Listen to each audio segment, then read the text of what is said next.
Enquanto CAPS Infantil Sapopemba, eu venho falar um pouquinho dos processos de rede, porque o que eu acredito e aonde eu mais acredito que a gente precisa estar presente não é só dentro do CAPS.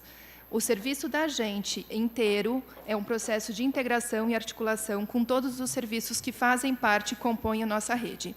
Então, eu acredito também que eu estou num território privilegiado.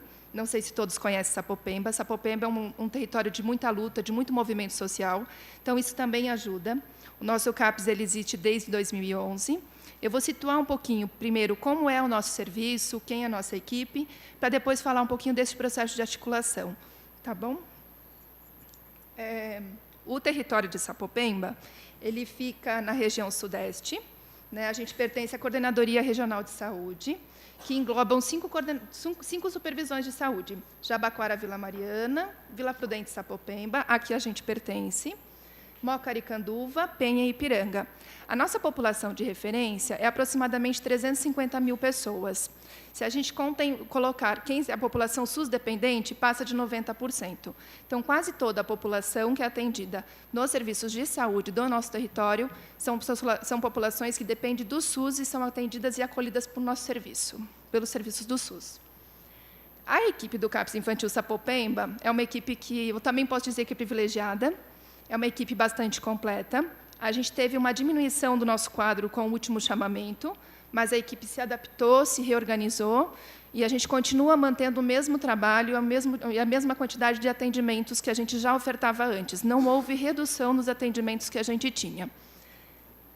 Os profissionais eles são compostos entre 30 e 40 horas. Eu acho que não preciso citá-los, porque eu acho que fica bem tranquilo. O que eu acho mais importante de dizer, nós trabalhamos com 3 mini-equipes. Essas 3 mini-equipes elas cuidam e elas acompanham as 16 UBSs de saúde do nosso território. As UBSs, elas são quase todas estratégias de saúde da família. A gente só tem uma UBS do nosso território, que é a UBS Grimaldi, que é uma UBS tradicional. Todas as outras, a gente tem apoio da equipe NASF, a gente tem médicos de saúde da família, a gente tem enfermeiros que acompanham a família mais diretamente, o que também ajuda. Eu não estou dizendo que eu estou num território que é exemplo, mas ele é um território que luta. Ele é um território que sempre lutou para conseguir ter uma saúde com essa qualidade. Então, a gente só vem para conseguir contemplar e ampliar mais os processos de articulação. No mês de março, passaram no nosso serviço 202 crianças ou familiares. Quando a gente fala que passou, não é que ele veio uma vez e foi embora. São as pessoas que tiveram presença, independente do número de vindas dele no nosso serviço. E hoje a gente tem ativo, no mês de março, quer dizer, a gente tinha ativo 224 crianças ativas. Crianças, eu falo porque é meu hábito de dizer. Pode ser criança, pode ser o jovem, pode ser o adolescente. Desculpe, é a minha forma de dizer que meu manejo.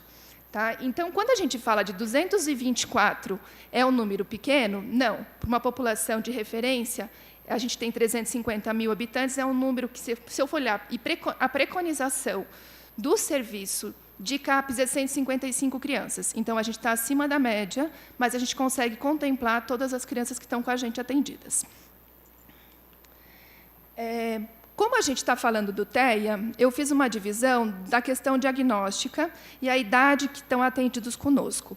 Então, nós temos uma média de idade de 7 anos.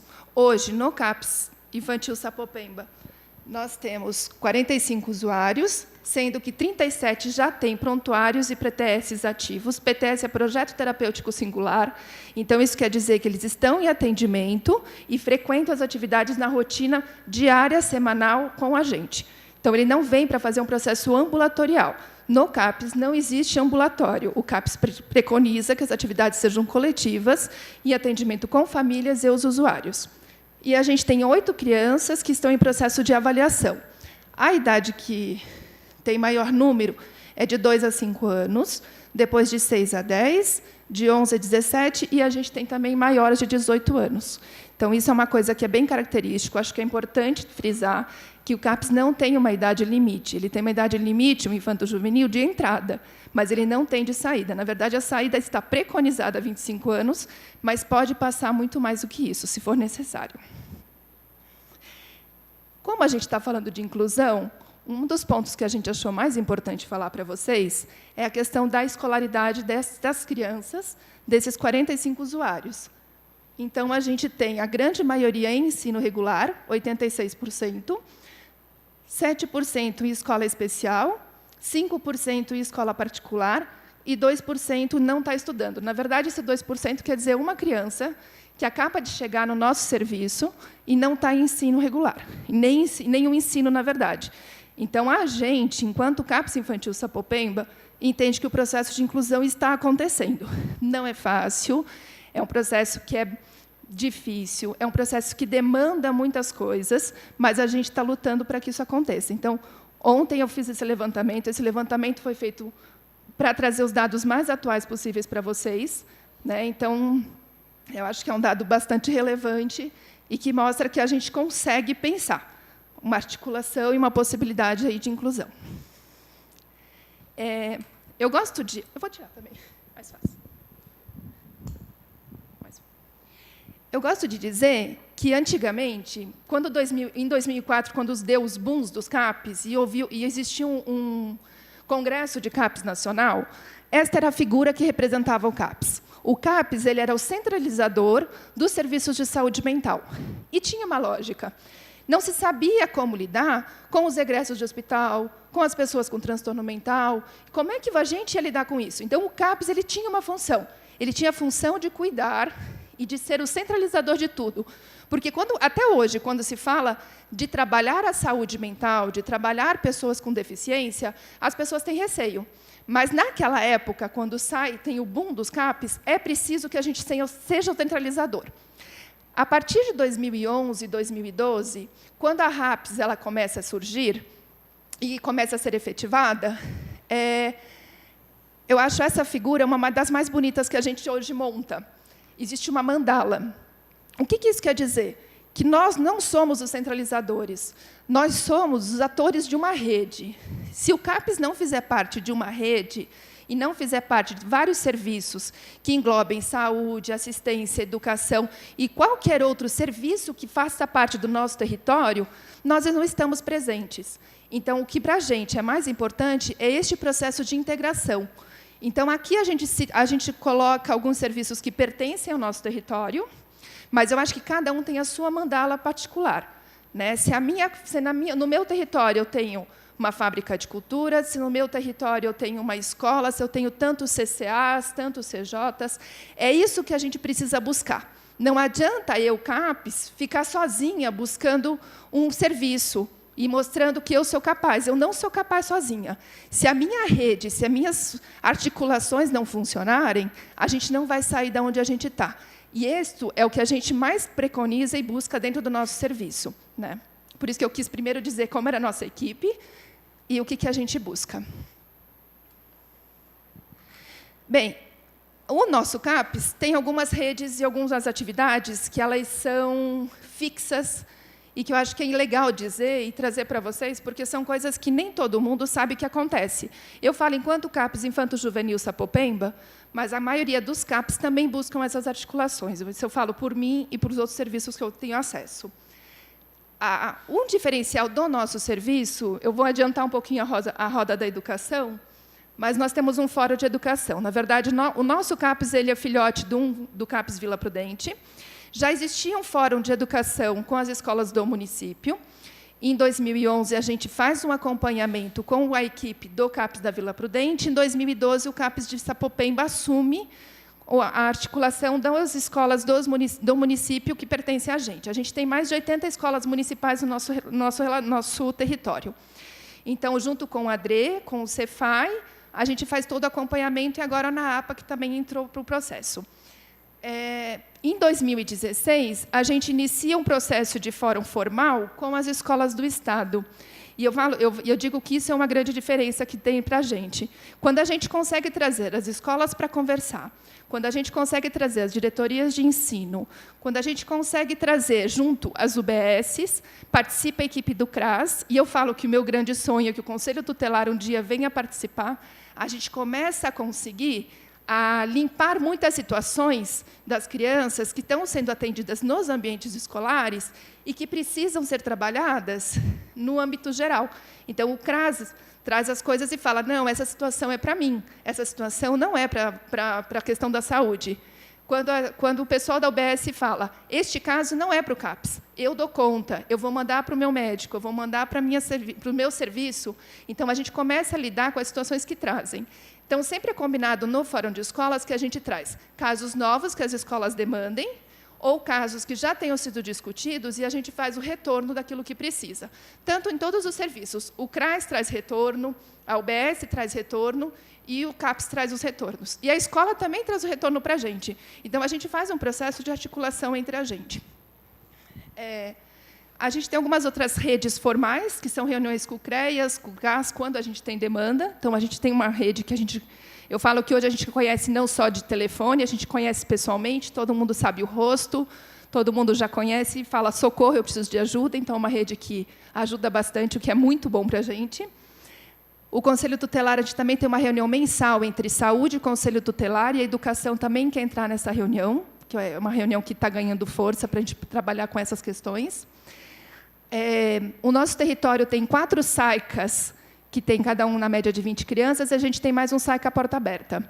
E a gente tem reuniões regulares com estes SAICAs, então é uma coisa que nos ajuda bastante. Quando o SAICA tem alguma dificuldade de demanda, alguma questão que precisa esclarecer, alguma criança que chega nova no serviço, então a gente faz todo um processo de articulação. SAICA. Os SAICAs são os serviços de acolhimento, né? São os antigos abrigos, para quem não conhece, desculpem. A gente tem um serviço de proteção à pessoa vítima de violência, um SPVV, que é o Espaço Dora. O Espaço Dora, como tem as questões de violência, quando a gente tem alguma criança que é atendida por eles, e eles veem que tem uma demanda maior de alguma outra questão que tem a ver com a parte da psiquiatria ou que está num sofrimento muito grande, a gente discute e também passa para ser um serviço que pode ser atendido no CAPS, ou, ao contrário, eu atendo uma criança a gente descobre uma questão de violência. A gente discute com eles que caminho seguir neste processo de cuidado.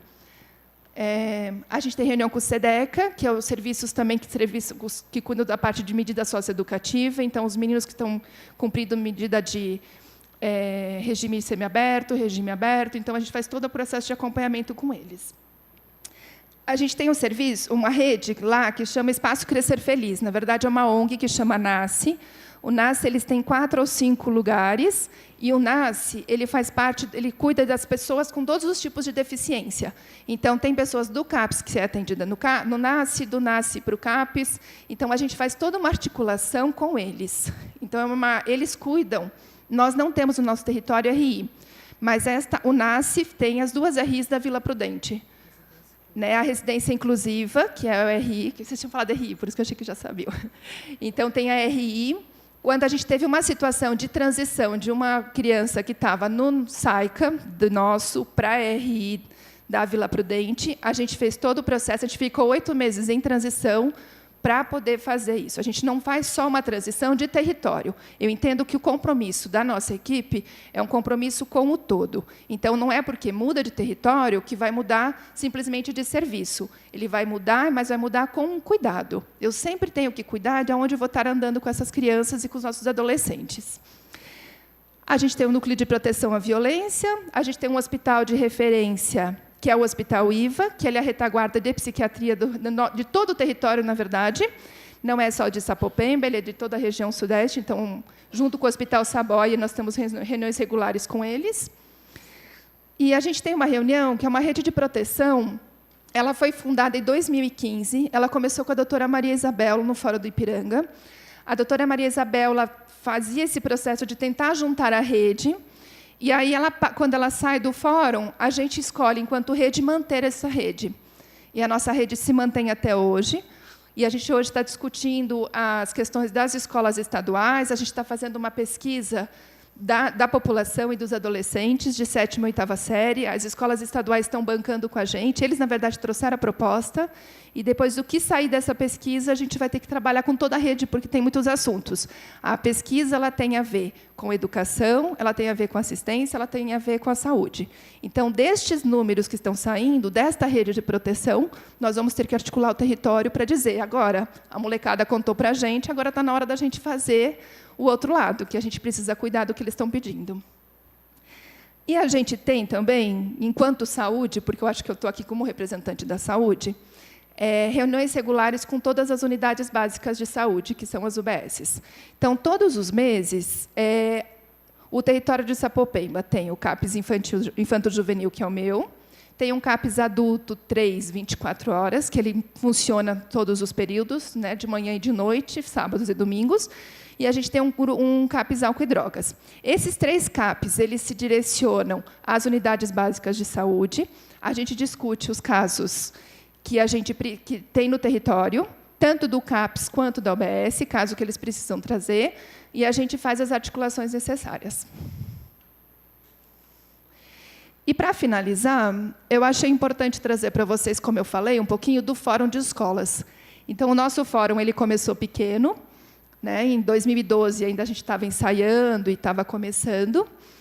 Em 2016, a gente tem um boom de casos, são 333 casos discutidos. Eu acho que é um número muito bom, muito simbólico. Neste ano é o ano que entra as escolas do Estado oficialmente, porque antes só vinha uma representante da Diretoria Regional de Educação, e ela levava as nossas discussões para as escolas. E, neste ano, a Regina consegue oficializar, em diário oficial, a participação das escolas e a liberação deles para estarem presentes no serviço. Então, como eles vêm oficialmente no serviço, a gente ganha muito, porque é diferente quando eu tenho alguém fazendo o intermédio da fala e, outra vez, quando eu tenho uma escola ali ouvindo, discutindo e conseguindo trazer com a gente. Das escolas municipais, a gente tem umas 80, e escolas estaduais, a gente tem na faixa de 15 escolas. Eu acho que esse é um número importante.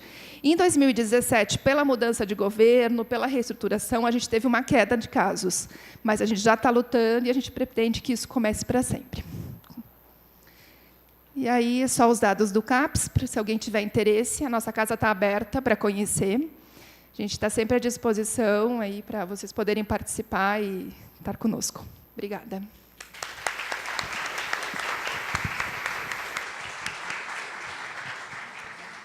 Muito obrigada, Daniele. É sempre bom nós sabermos como funcionam os serviços de atendimento, né? Todo mundo ouve falar do CAPS, mas não sabe exatamente como é feito o atendimento da criança, do adolescente, do jovem com deficiência intelectual nos CAPS. Eu vou passar agora a palavra a Mariana Moreira Alckmin Azevedo, fisioterapeuta, mestre em neurociências pela Universidade Federal de São Paulo e mãe de gêmeos com autismo. Mariana está com a palavra. Bom dia a todos.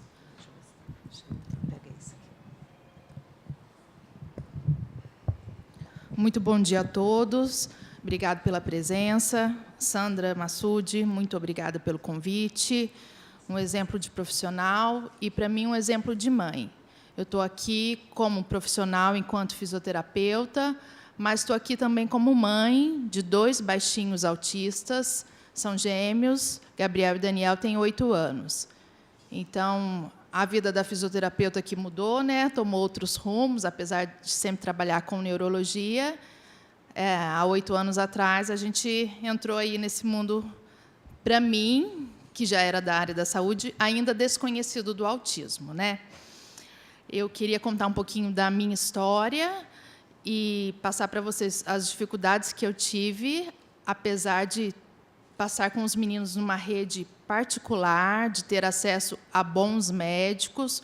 A gente, há 7 anos atrás, não sabia o que era o autismo, não conhecia, e o médico renomado neurologista que fez o diagnóstico dos meus filhos me jogou uma bomba no dia do diagnóstico, não me deu nenhum esclarecimento, não me deu nenhuma direção.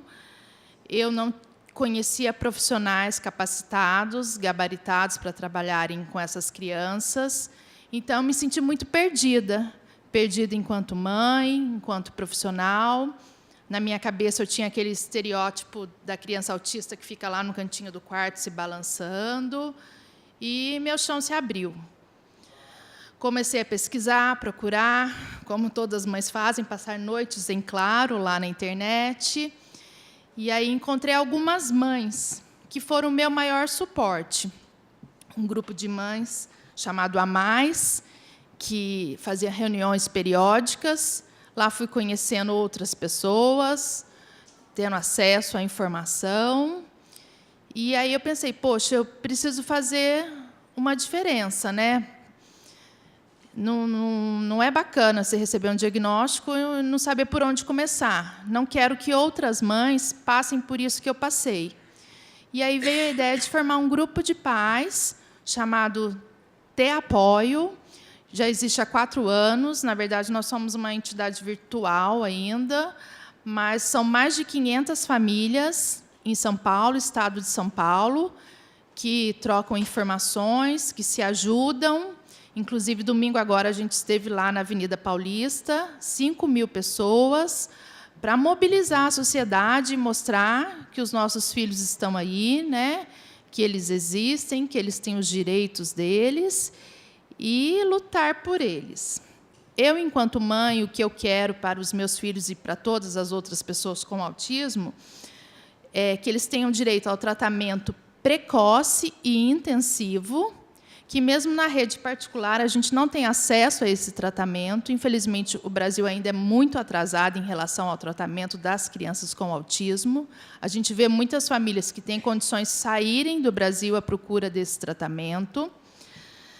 O que a gente quer para os nossos filhos é uma equipe multidisciplinar, porque o transtorno autista é muito amplo, eles têm várias questões, então eles precisam de fono, de psicólogo, de terapeuta ocupacional, de fisioterapeuta, de psicomotricista, de educador físico, de pedagogo, de psicopedagogo. É uma equipe muito grande que precisa dar esse suporte para essas crianças. O que a gente quer, o que a gente briga por eles e pelo direito à inclusão escolar, para que os nossos filhos estejam no meio das outras crianças, com os mesmos direitos das outras crianças, aprendendo na maneira deles, no tempo deles, mas junto com as outras crianças, porque esse convívio nós sabemos que é tão rico para os nossos filhos.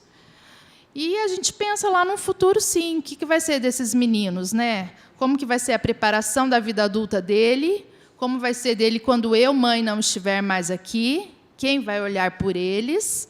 A gente pensa, eles têm direito ao mercado de trabalho, onde que eles vão ser inseridos.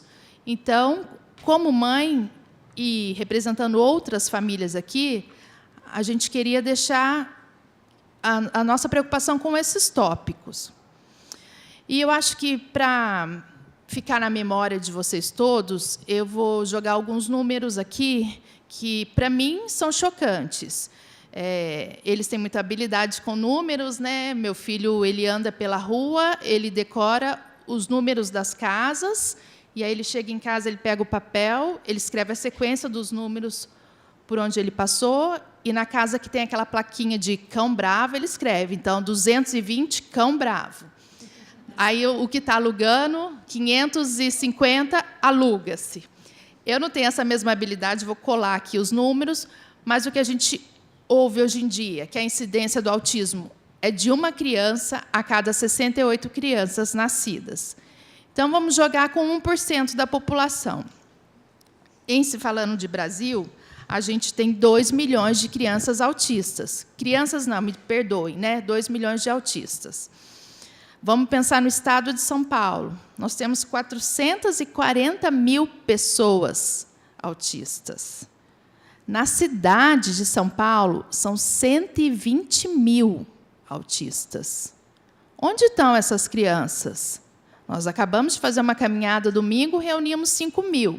Tinham familiares. Então, se a gente tinha 200 crianças autistas na caminhada, já é um bom número. Mas são 120 mil na cidade de São Paulo. E aí a gente fica preocupado, porque o nosso suporte é muito pequeno. No estado de São Paulo, são 39 CAPs infantil. Na cidade de São Paulo, são 27 CAPs infanto-juvenil. Como esses centros de tratamento vão dar conta de uma demanda tão grande? A gente tem o CAINSM, que é uma unidade de referência no estado de São Paulo, que funciona aqui na Vila Mariana, é uma unidade da Santa Casa. Ele, sendo unidade de referência, ele só consegue atender 180 crianças. Hoje, ele já está com atendendo 204 crianças. E pensa, no Brasil, a unidade de referência atende 180 crianças. Para onde vamos levar os nossos filhos, né? E o que eu queria deixar aqui para vocês também, para as autoridades presentes, é mencionar um estudo feito em 2014 pelo Jornal Americano de Pediatria. Eles estudaram nos Estados Unidos e na Inglaterra o impacto econômico do autismo nas famílias e na sociedade. E os valores são chocantes. O que eles viram que é necessário para toda a vida de um autista com deficiência intelectual 2,4 milhões de dólares. Para um autista sem deficiência intelectual, 1,4 milhões de dólares. E os principais custos são com um serviço educacional especializado, inclui a diminuição da produtividade dos pais, porque aí a mãe tem que parar de trabalhar para cuidar do filho, o casamento é desfeito, vem divórcio. Então, são muitas questões envolvidas. A residência assistida, para onde vai esse menino quando o pai e a mãe não estiverem mais aqui? E custos médicos, lá na frente, na vida adulta. Então, o que eu queria deixar aqui, já que a gente vê que esse impacto econômico do transtorno de espectro autista é tão grande, eu queria deixar bem clara a necessidade de uma intervenção precoce, intensiva e especializada. É isso que os nossos filhos têm direito, e é por isso que a gente briga e vai brigar. Obrigada a todos.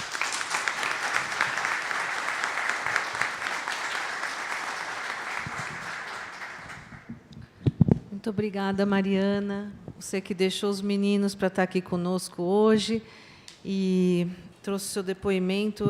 É um imenso prazer ter você aqui conosco, viu? É uma parceira e tanto. Eu vou abrir as perguntas para essa mesa, porque a doutora Débora também precisa ir embora. Então, como eu já disse antes, me perdoe, mas não temos muito tempo para perguntas, tá? Então, mas eu vou abrir. Pois não, quem é o primeiro? Quem? Aqui, por favor. Por favor, diz seu nome e para quem é a pergunta, tá? Ela também quer.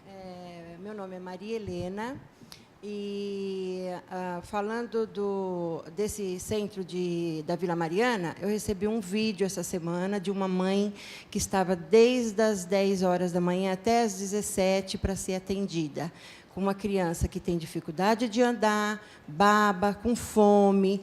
Então, você vê, as coisas estão caminhando, mas está muito lenta. Eu, outro dia, precisei de um laudo do NASF.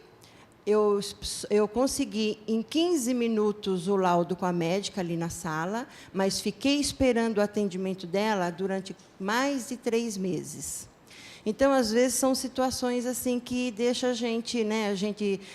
Além de estar excluída, estamos também impedidas. Tem muitas coisas que nos impedem de estar. A minha filha tem 22 anos, até agora eu só gastei. Ela já estudou em várias escolas, tanto particular como instituição, como estado, município, e até agora eu não vi êxito nenhum. Eu sei que as coisas estão caminhando, mas ainda está muito lenta. Em relação à aposentadoria, que nem ela citou aqui, eu tentei o LOAS para minha filha há uns anos atrás.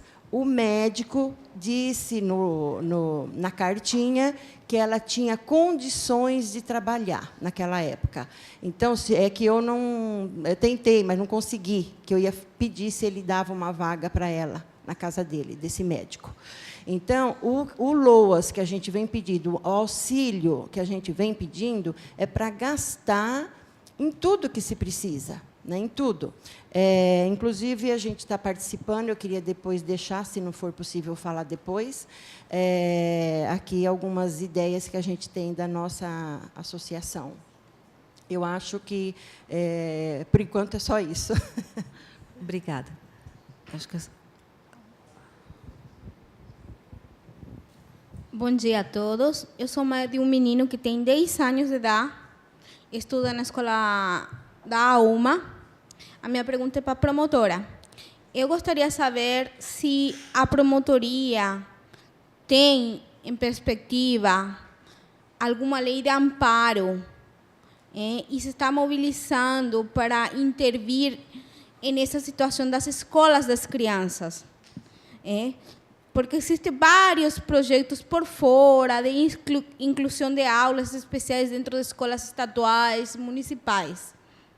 E, ultimamente, está aquela avaliação da criança. Eu queria saber essa avaliação da criança, grau de autismo. Vão pegar teu filho, levar a uma sala e vai assim. O laudo do meu filho é definitivo. Essa semana retrasada, antes de tudo isso, com esse problema das escolas, eu recebi a ligação da Secretaria da Educação Central para marcar uma avaliação para meu filho. Meu filho não vai para essa avaliação porque eu resolvi que não vou levar ele. Eu não vou constranger o meu filho para ele ficar traumatizado com uma avaliação e o medo dele, mas vai me jogar em uma escola tal. A partir da hora que meu filho tem um laudo definido por profissionais capacitados, eu não tenho que dar o meu filho para ser coelho de Índia de ninguém. Eu quero saber se o Ministério Público está sabendo disso, quais são as providências que ela vai tomar, porque isso se chama intimidação. Você leva uma criança que já... Meu filho é verbal. O Giovanni é verbal. Mas o Giovanni, além de ser verbal, tem outros problemas de saúde. Então, ele já tem muito trauma. Essa semana anterior, ele convulsionou por conta do edital. O problema do edital chegou nele de uma tal maneira que ele teve uma convulsão, porque ele fica com aquele medo. Mãe, eu vou ter escola quando voltar da férias? Então, você sabe muito bem, criança autista, quando ela coloca algo no mundo dele e foca naquele, você não tira até mostrar para ele que não vai acontecer. Então, eu estou vivendo num mundo totalmente cheio de incertidumbre.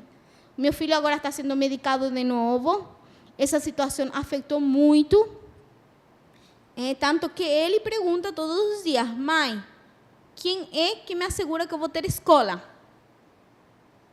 Eu queria saber a posição do Ministério Público com respeito a isso. Quais são as providências que o Ministério Público está tomando?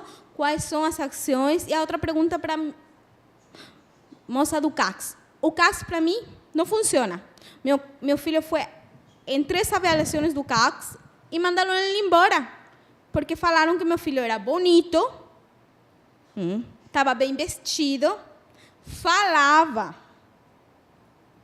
Essa foi a avaliação do CACS da Casa Verde. E ele está sem tratamento. Aliás, eles mandaram fazer para mim o seguinte: você tem que dar atividade para seu filho. Ele tem que ir fazer natação, futebol, luta, alguma coisa. E, sinceramente, a minha renda não dá para dar terapias para meu filho. Se eu tivesse que parar uma terapia, não pagaria meu aluguel, não compraria comida para dentro da minha casa. Então, essa é a realidade. Essa é a realidade de 90% das crianças autistas do estado de São Paulo. São poucos que têm dinheiro para arcar um tratamento devidamente. E que nem ela estava falando, no âmbito particular também tem dificuldades. Se a gente está entre a espada e a cruz.